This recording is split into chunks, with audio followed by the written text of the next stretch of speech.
I'm going to show you very quickly some of the early research. This is the first study, and I won't go into it in great detail except to say that this experiment was performed in the Middle East during the peak of the Lebanon War in the early 1980s.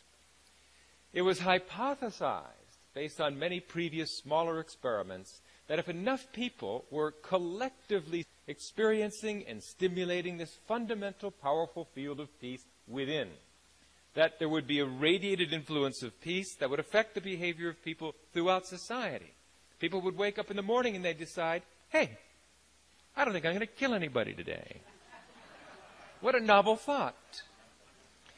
That, with some expanded comprehension and less narrowly cramped, narrowly self-centered, acutely stressed vision, that those desperate acts of terrorism simply don't really have a fertile field to fall on.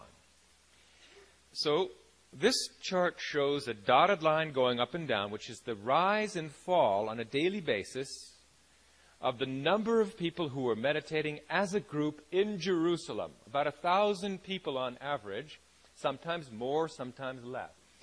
And the solid line represents progress towards peace in the war in neighboring Lebanon.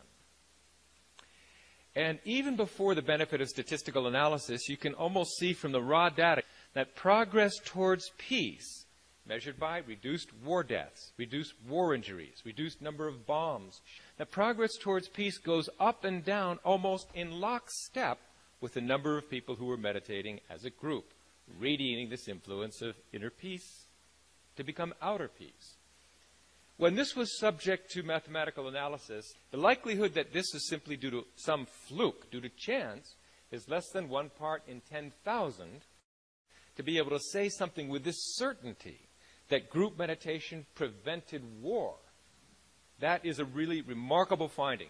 When this was published in the Yale University Journal of Conflict Resolution, it ignited a firestorm. First of all, it took 2 years to publish the paper because the editors reviewed it and reviewed it and reviewed it, and they said in the end, this paper is unassailable. This paper was performed at a standard of scientific rigor far beyond that required for publication in any journal. So they had to publish it, but they published it with a letter.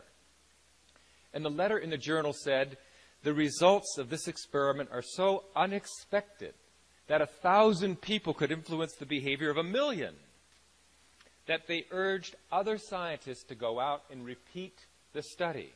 And that's exactly what happened over the next 2¼ years. 7 other scientific collaborations went out and repeated the study, training and assembling groups of meditators, practicing Transcendental Meditation.